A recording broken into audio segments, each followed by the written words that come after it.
Good afternoon, bar students. Today I'm going to show you how to make kale chips, but before I do, I have a little message for you.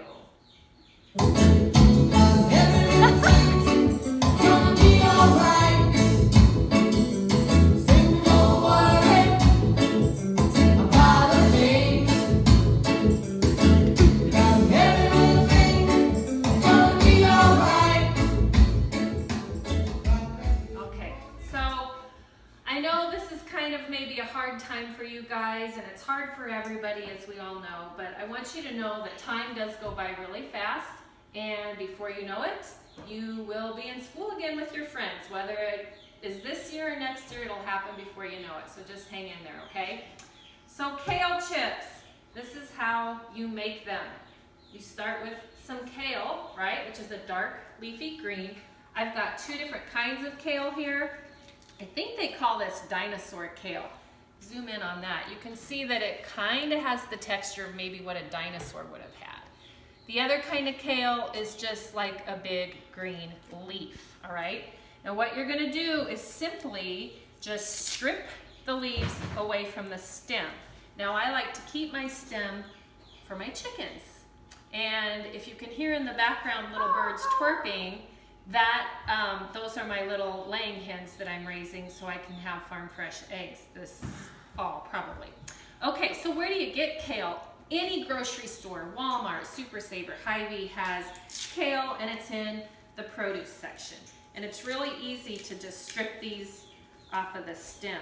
Now I will say I've had classes of kids who literally just eat these stems like it's just raw broccoli. In fact, they think it tastes like raw broccoli.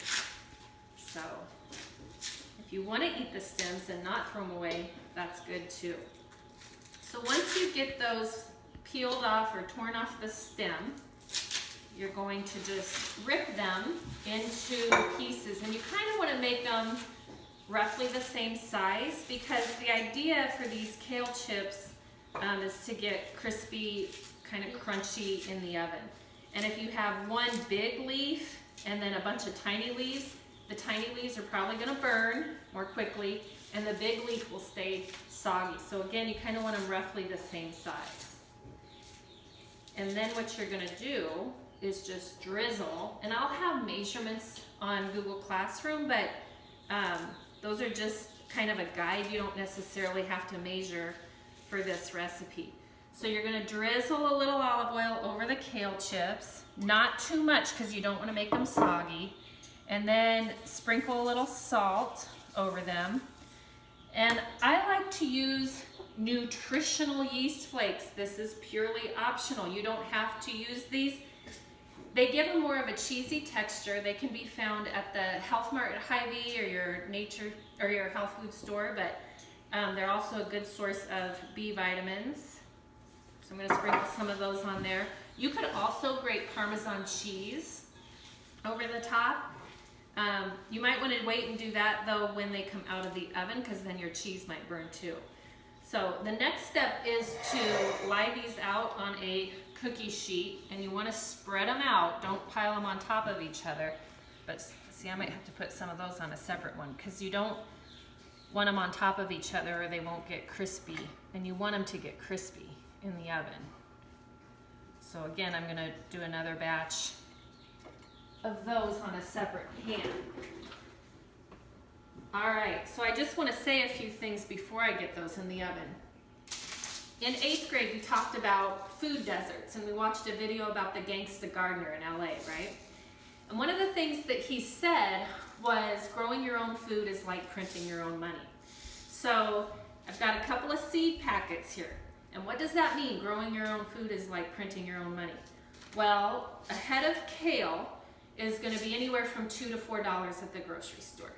This packet of seeds, oops, that's my spinach. The package of, turn that back on. The package of seeds is $1.96, okay? $1.96. This packet of seeds is going to yield hundreds of heads of kale. And the thing about kale is this: when you cut it, it grows again. So if I have a row of kale growing in my garden, and let's say there's 20 heads of kale, 20 times, let's just say $3 is $60, right? $60 worth of kale.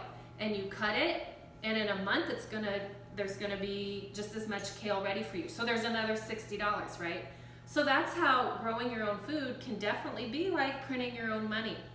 A great way to eat healthy on a budget. Now, what if you don't have room for a garden?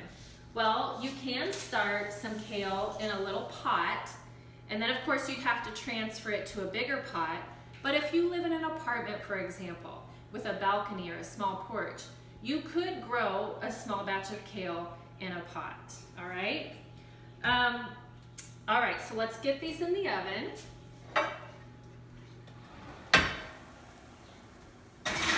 And you're gonna bake them at 425 for about 10 minutes. Now everybody's oven is a little different, so I would definitely check them maybe after 7 minutes. After that 10-minute mark or 7 to 10 minute mark, you're gonna give them a little toss. Now that doesn't mean toss like you would a ball. It means you're gonna shuffle them around a little bit with a spatula. And then you're gonna bake them another 2 to 3 minutes. At this point though, you really have to keep an eye on them because they'll burn quickly. I want to give a shout out to my little nephew Rylan, by the way. Hi Ry. He loves kale chips, and so I love to have him over and help him make me, or have him help me make these kale chips, and he will eat an entire tray by himself. So I already have a pan of kale chips ready. There they are. And let's taste them to see how crunchy they are. Definitely crunchy, super good.